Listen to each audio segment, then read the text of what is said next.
Welcome to Kinderella Channel. குழந்தைகளே, இன்று நாம் வானவில்லின் வாழ்க்கை எப்படி வண்ணமயமாக மாறியது என்ற கதையைத்தான் பார்க்க போகிறோம். பார்க்கலாமா?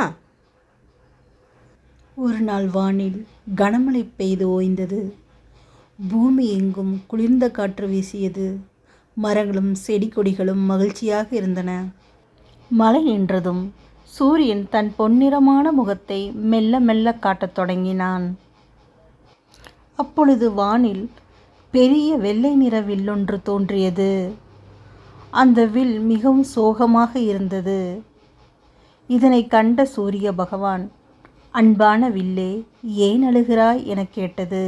அதற்கு அந்த வில்லோ, பூமியில் காணும் ஒவ்வொரு பொருட்களும் பல அழகான வண்ணங்களில் உள்ளது, நான் மட்டும் மங்கலான நிறத்தில் உள்ளேன் என கவலையாக சொன்னது. இதை கேட்ட சூரியனோ தன்னுடைய மாயாஜால கண்ணாடி ஒன்றை எடுத்து அதில் 7 நிறங்களை உருவாக்கி அவற்றை வெள்ளை நிற வில்லை நோக்கி அனுப்பியது. முதலில் ஆப்பிளின் சிவப்பு நிறத்தை அனுப்பியது. பிறகு சூரியகாந்தி பூவின் மஞ்சள் நிறத்தையும், ஆரஞ்சு பழத்தின் ஆரஞ்சு நிறத்தையும், இலைகளின் வண்ணமான பச்சை நிறத்தையும் அனுப்பியது. பிறகு கத்திரிக்காயின் ஊதா நிறத்தையும், கடலின் நீல நிறத்தையும், பேனாமையின் கருநீல நிறத்தையும் அனுப்பியது. அந்த 7 வண்ணங்களும் சென்று பெரிய வெள்ளை நிற வில்லுக்கு தன் வண்ணங்களை கொடுத்து அழகிய வண்ணமயமான வானவில்லாக மாற்றின.